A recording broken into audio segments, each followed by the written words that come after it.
నిన్న గూండాలుగా రౌడీలుగా వాళ్ళందరం గారు తీసుకొచ్చి మందు పోపించి నిన్న సెంట్రల్ నియోజకవర్గంలో మా వైఎస్ఆర్ కాంగ్రెస్ పార్టీ నాయకులు కార్యకర్తల మీద దాడి చేస్తాం గారు జరిగింది.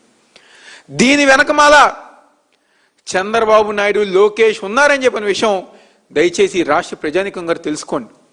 ఎందుకంటే చంద్రబాబు నాయుడు గారు మాట్లాడుతూ ఉంటారు, నేను ముఖ్యమంత్రిగా ఉన్నప్పుడు ఈ రాష్ట్రంలో రౌడీలు ఉండరు, గూండాలు ఉండరు, రౌడీలు మొత్తం గారు అంతం చేస్తారని చెప్పే చంద్రబాబు నాయుడు వాళ్ళ ఎమ్మెల్యేలని వాళ్ళ నాయకుల్ని రౌడీలుగా గూండాలుగా కొంతమంది అయితే రేపిస్టులుగా తయారు చేసే విధంగా ఈ రాష్ట్రంలో కూటమి ప్రభుత్వం ముందుకెళ్తాంది. నిన్న దారుణంగా పోలీస్ వాళ్ళ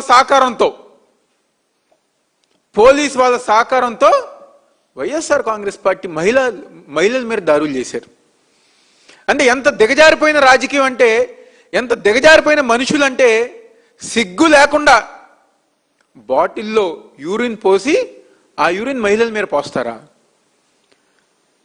రాళ్ల దాడి కానివ్వండి, కుర్చీలు విసరతం కానివ్వండి, కర్రలతో దాడి చేస్తాం కానివ్వండి, పెద్దవాళ్ళని గారు చూడకుండా వైఎస్ఆర్ కాంగ్రెస్ పార్టీ నాయకుల మీద మహిళల మీద వాళ్ళు దాడి చేశారు.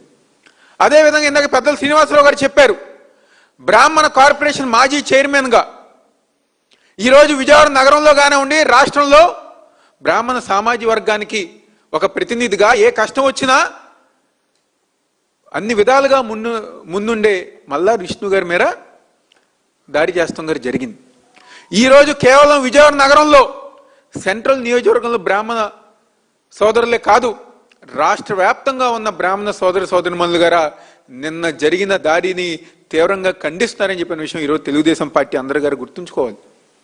వాళ్ళు ఏదో అనుకుంటున్నారు, పోలీసులను అడ్డు పెట్టుకుని, పోలీసులు మధ్యలో పెట్టుకుని, నిన్న పోలీసులు గారా తెలుగుదేశం పార్టీ కార్యకర్తల కన్నా ఎక్కువ నిన్న పోలీసులే పనిచేశారు. తెలుగుదేశం పార్టీ వాళ్ళు గారు అంత ఎక్కువ పనిచేయడం చంద్రబాబు నాయుడు కోసం, లోకేష్ కోసం. పోలీసులు నిజమైన తెలుగుదేశం పార్టీ కార్యకర్తల్లాగా నిన్న పనిచేశారు. వాళ్ళనేమో ముందుకు రమ్మని చెప్తున్నారు. ఈరోజు మా వైఎస్ఆర్ కాంగ్రెస్ పార్టీ నాయకుల్ని కార్యకర్తలనేమో అందరం గారు అడ్డుగా నుంచుని ఒక్కరి గారు ముందుకు రానియకుండా వాళ్ళు దాడి చేస్తుంటే చూసే విధంగా నిన్న పోలీసులు అందరూ ప్రేక్షక పాత్ర వహించారు. 5 సంవత్సరాలు జగన్మోహన్ రెడ్డి గారు ఒక పరిపాలనలో ఏ రోజైనా ఇలాంటి సంఘటన ఒక జరిగిందా? మేము కనుక నిజంగా గత 5 సంవత్సరాలు ఇలాంటి పనులు కనుక చేసుంటే మీలో ఒక్క మీటింగ్ కన్నా మీరు పెట్టేవారా? లోకేష్ యువకాలం పాదయాత్రన చేసేవారా?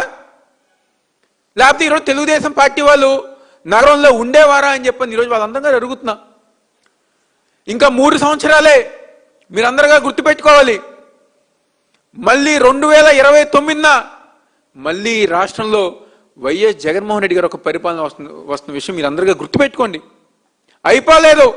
ఎవరైతే నిన్న మా వైఎస్ఆర్ కాంగ్రెస్ పార్టీ నాయకుల మీద మహిళల మీద దాడి చేశారో మళ్ళీ చెప్పుతున్నా, రేపు మేము అధికారంలోకి వచ్చిన తర్వాత మీరు మా వైఎస్ఆర్ కాంగ్రెస్ పార్టీ నాయకులు కాళ్ళు పట్టుకున్నా మిమ్మల్ని వదిలే ప్రసక్తే లేదు. చట్టం ముందు నిలబెట్టే బాధ్యత వైఎస్ఆర్ కాంగ్రెస్ పార్టీ తరఫున మేము అందరం గారు తీసుకుంటాం. అదేవిధంగా ఎవరైతే పోలీస్ ఆఫీసర్లు ఉన్నారో, ఏసీపీ ఉన్నారో, సిఐ ఉన్నారో, అక్కడ ఉన్న ఎస్ఐలు ఉన్నారో, తెలుగుదేశం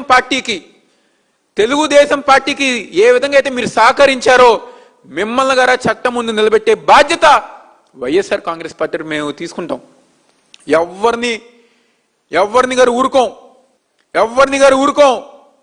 మీరేదో చెప్తున్నారు, మేము ఇది చేస్తాం అది చేస్తాం అని చెప్పని. ప్రతి వైఎస్ఆర్ కాంగ్రెస్ పార్టీ నాయకుడు కార్యకర్త సిద్ధంగా ఉన్నారు. మహా అయితే ఏం చేస్తారు?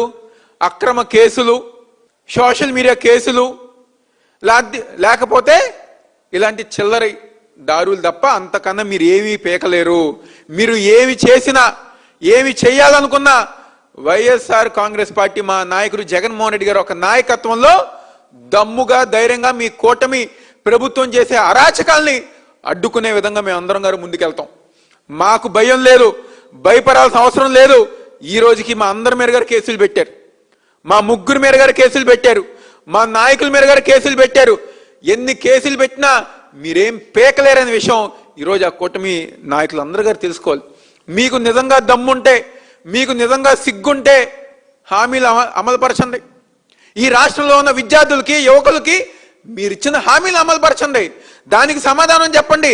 డిఎస్సిలో ఏదైతే మీరు చేసిన అక్రమాలు ఉన్నాయో, అవినీతి ఉందో దాని గురించి సమాధానం చెప్పండి. మాట్లాడితే చర్చకు రమ్మంటారు కదా. మా నాయకుడు జగన్మోహన్ రెడ్డి గారు ప్రెస్ మీట్ పెట్టి మీరు చేసిన అవినీతి కానివ్వండి, మీరు ఏ విధంగా డబ్బులు దండుకున్నారు, మీరు ఏ విధంగా జీవోలు మార్చారు, ఏ విధంగా నిజమైన అభ్యర్థులకి అన్యాయం చేశారని చెప్పని మా జగన్మోహన్ రెడ్డి గారు మొత్తం ప్రెస్ మీట్లో చెప్పారు. దానికి ఈరోజు సమాధానం చెప్పే దిక్కు లేదు. ఒక్క మంత్రి సమాధానం చెప్పలేకపోయారు, ఒక్క అధికారి సమాధానం చెప్పలేకపోయారు. దద్దమ్మల్లాగా కేవలం వ్యక్తిగతంగా మమ్మల్ని, మా నాయకుడిని, మా పార్టీని వ్యక్తిగతంగా విమర్శిస్తారే తప్ప ఈరోజు నిజాల్ని, జరిగిన వాస్తవాల్ని చెప్పే దమ్ములేని నాయకులు ఈరోజు ఈ కూటమి నాయకులు. మీరా మా గురించి మాట్లాడేది.